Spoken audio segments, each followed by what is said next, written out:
We all get tired and stressed, and even tired of being stressed.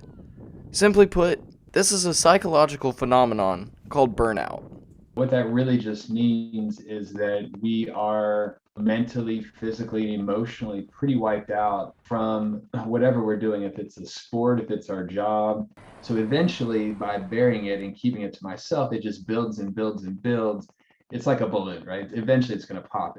Elena Turnbull, a 4-year Division I athlete, knows exactly what this is like. Honestly, it's just tiring. It's just a everyday schedule that gets a little grueling on the body, but you've got to figure out ways to relax and stretch and take care of yourself. For college athletes, and really anyone feeling burnout, it is important to address the stress before it boils over.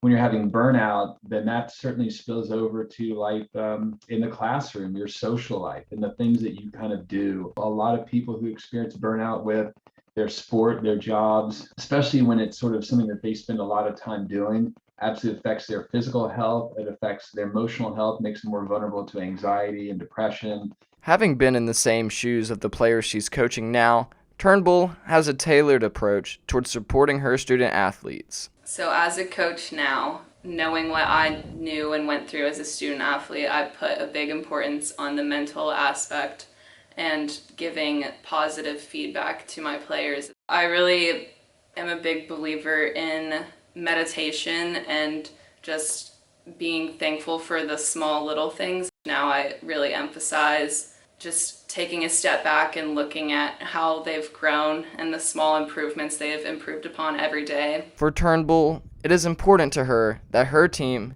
has a close bond and supports one another. Having a sense of community where you've got support, right? Where you guys can kind of talk to each other and go, man, this is tough, huh? This is hard. Right? We got people we can lean on to kind of help maybe build us up a little bit, help give us confidence, push us through. When we feel isolated and we don't really have people to talk to, I'm kind of on my own, say in my job, and I don't really get to tell people I'm frustrated or burnout or on my sports team. I don't want to do that. So I carry it and keep it to myself. It just makes it bigger.